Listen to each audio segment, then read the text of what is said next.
Hi, welcome. Enjoy the content, subscribe, and turn on notifications. Mark was never the type to distrust people.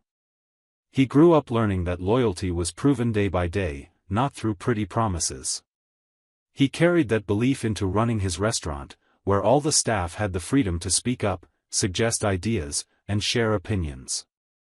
The same spirit he brought into his home, where he tried to keep things harmonious, even with the exhaustion of waking up early, dealing with suppliers, taxes, customers, and still having the patience to handle the small crises in his marriage. Denise had seemed more distant lately. She said she needed space, that she was stressed, that she just wanted to breathe for a while. Mark believed her. He wasn't controlling. He trusted. And that's what made everything harder to swallow. On that Tuesday, a supplier canceled the meat delivery at the last minute. With few orders on the books, Mark decided to close earlier than usual. It was just after 2 in the afternoon when he got home. Olivia was still at school, and Denise supposedly had gone to the market. But as soon as he opened the door, he noticed something was off. There was a man's jacket hanging on the chair in the living room that wasn't his. Denise's heels were in the hallway. He walked upstairs quietly, almost in a daze. When he pushed open the bedroom door, he saw what no husband should ever see, Denise with a younger man, laughing, hugging like it was their place. Time stopped for a moment. Mark's heart was racing, his stomach twisted. He pulled out his phone and started recording. The guy jumped back in surprise, and when he tried to grab the phone from him, Mark reacted. The fight was quick. Mark pinned the guy down and pushed him out of the room. Tyler, shirtless and red-faced, shouted that it wasn't what it looked like. Mark ignored him. He opened the front door and pointed outside. Tyler left cursing, pulling on his pants in a rush. Denise was trying to get dressed when Mark went back into the room. She was crying, begging him to listen, saying everything was more complicated than it seemed. Mark stood there in front of her and asked only one question: how many months? She hesitated. Looked down. Said 6. Mark just shook his head, as if that confirmed everything he needed to know. He said there was no more room for conversation. You're not going to live here anymore. Pack your things today. She tried to protest, asked about Olivia, but Mark was direct. Olivia doesn't deserve to grow up with lies in her house. You'll stay with your sister for a few days. After that, we'll see what happens. And he left, without listening to anything else. He went to the police station and filed a report. Told them everything. Showed the video. Said the man had broken into his house and tried to attack him. The officer who handled his case asked if he wanted to press formal charges. He said yes. After that, he stopped by the restaurant, talked to the manager, and told him he would be taking some time off. He needed to deal with personal matters. When he returned home, Denise already had 2 suitcases packed. She tried to justify herself again, said she was confused, that the marriage had grown cold, that Tyler made her feel alive. Mark listened silently. When she finished, he replied, "Then you have to live with that choice. The door is right there." In the late afternoon, Olivia came home from school. She entered cheerful, as always. She had drawn a poster for the cultural fair project. Mark tried to smile, but the pain still throbbed in his chest. He sat with her in the living room and explained in the lightest way he could. Told her that her mom needed to stay with her aunt for a while because things between them were difficult. Olivia asked if they were going to split up. Mark took a deep breath and answered that some changes were happening, but that she didn't need to worry, because he'd always be there for her. She didn't cry. She just leaned her head on his shoulder and stayed there, silent. In that gesture, Mark understood that he had to be strong, for himself and for her. Later, he made her favorite dinner. Macaroni and cheese. They ate together, watched TV, and when Olivia went to bed, he stayed in the living room, staring at the emptiness. For the first time since it all happened, he cried. It wasn't a cry of despair. It was a quiet mourning, from someone whose heart had been broken and still needed to stand up the next day and move forward. That night, he slept in his own room. He washed the sheets, changed the comforter, and opened the window. He needed air, even though it felt heavy. As he lay down, he stared at the ceiling for long minutes, thinking about everything that had gone unnoticed. The skipped dinners. The hidden messages. The Sundays when Denise said she was visiting her sister, but came back with a different perfume. And even with all that pain, he felt a strange kind of relief. The truth had arrived. Raw, dirty, violent. But it was there. And now, it was up to him to start over. Mark spent the following days walking a road in ruins. Every conversation with his lawyer was a reminder that the life he had tried to hold together had already crumbled. Alan Green was practical, straightforward, and that helped keep the focus. While Mark gathered documents, bank statements, and message records, Denise had already hired her own lawyer. She tried, through him, to twist the situation. Said she was a victim of a cold marriage, that Mark emotionally distanced himself, that the home had become a place of constant tension. And the hardest part, she asked for full custody of Olivia, plus the right to remain in the house, arguing that the girl needed her mother and that the restaurant kept the father too busy. When Alan received the official petition, he took a deep breath before showing it to Mark. She had thrown everything she had. Tried to paint a picture of neglect, as if Mark were an absent father, someone who prioritized work and put his daughter second. Mark read everything in silence. He didn't need to say what he felt, it was written all over his face. This was more than marital infidelity, it was an attempt to take away what he loved most based on calculated lies. Alan advised them to counterattack with evidence. Mark then opened his banking history, showed transfers to hotels on dates Denise claimed she was with her sister, and of course, the video he recorded when he caught the affair. Alan organized the documents and pieced together the puzzle of the truth. It was a race against time, but also against hypocrisy. A few days later, Denise showed up at Olivia's school unannounced. She asked to talk to her daughter, tried to convince her that the father was blocking contact. When Olivia told Mark, he immediately contacted the school administration and requested that any visits be approved by court order. Alan reinforced this during the preliminary hearing, and the judge understood the concern. Denise got angry, tried to turn everything into another emotional argument, saying she was being unfairly separated from her daughter. But the facts started to weigh heavily. The judge wanted to understand why a mother asking for sole custody had hotel expense records while the child was at school or at the grandparents' house. She couldn't answer firmly. She avoided.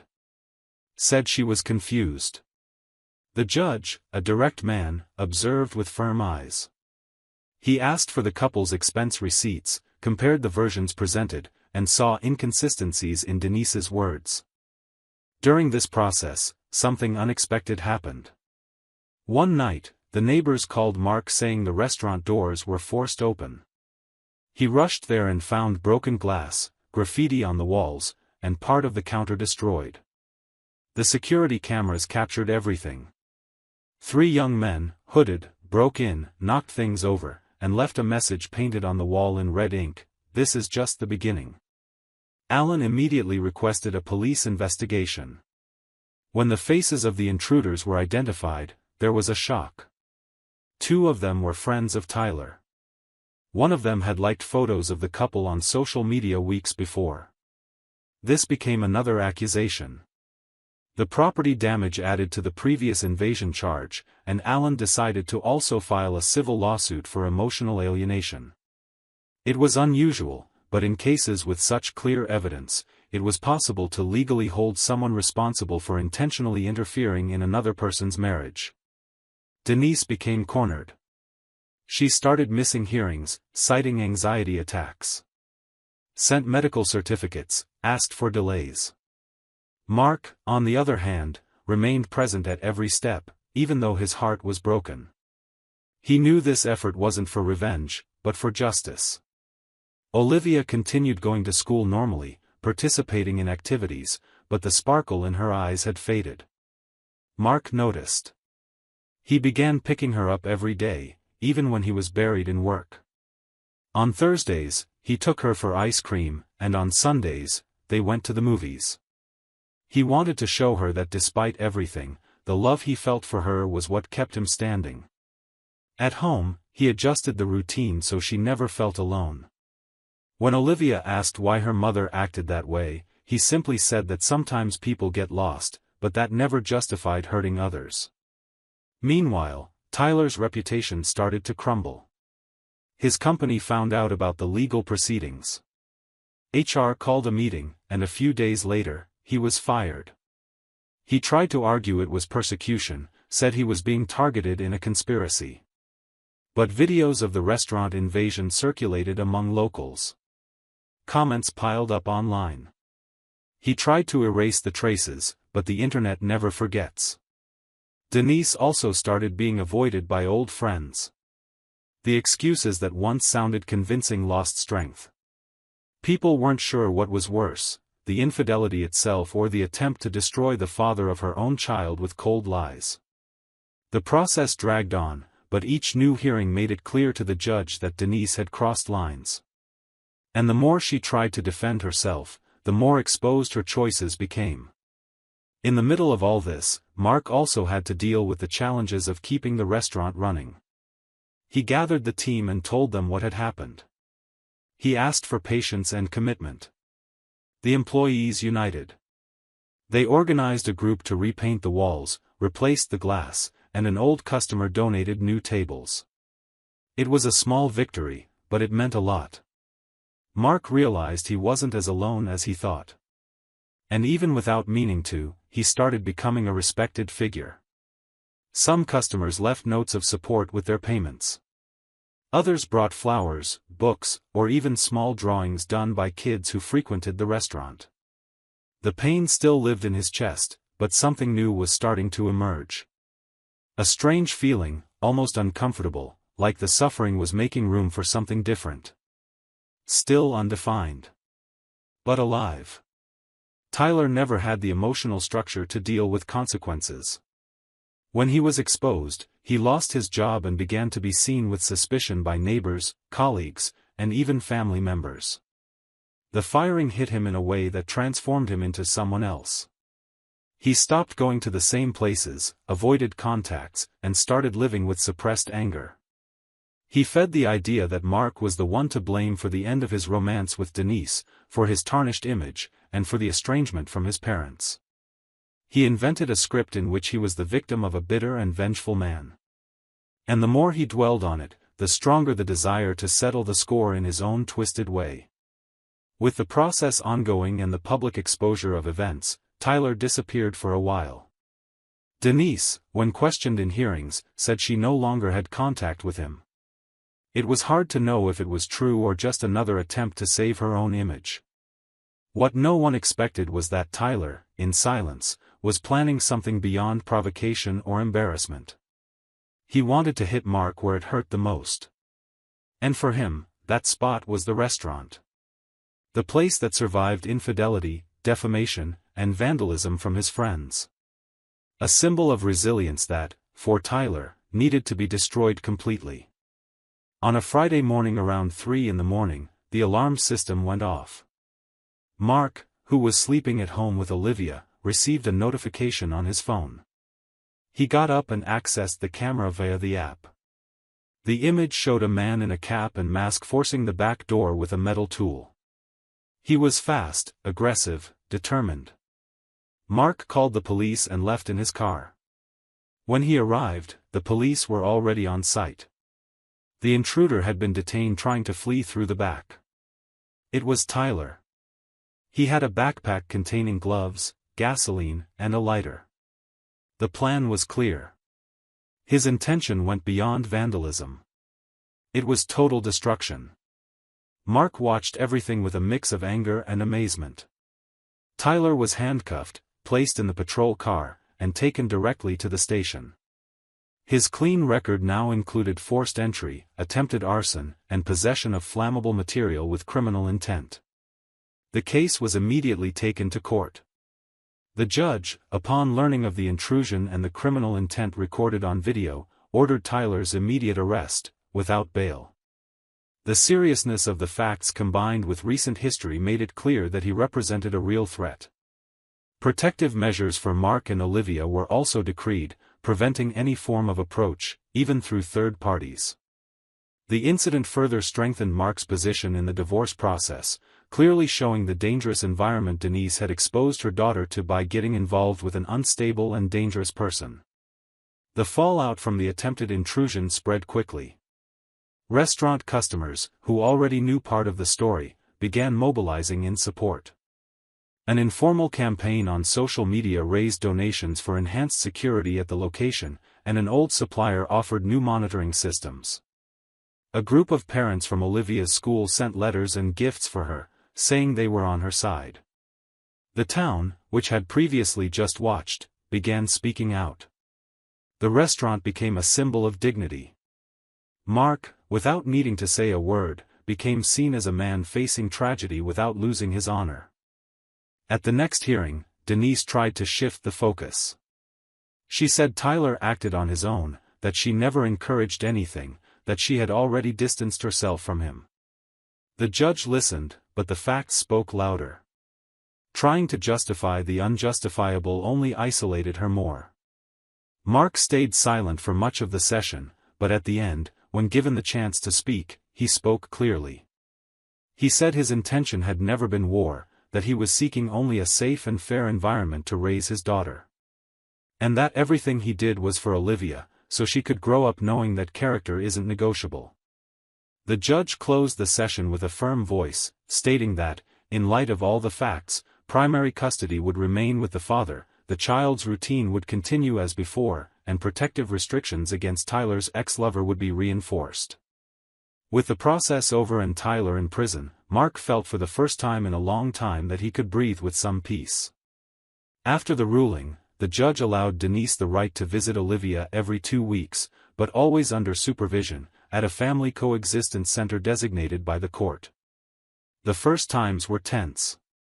Olivia came home after these visits with a confused look, sometimes too quiet, other times irritable for no reason. Mark tried to respect his daughter's space and, with psychological guidance, understood that she needed time to process everything. Denise tried to seem present, brought gifts and stories, but never clearly acknowledged what had caused it.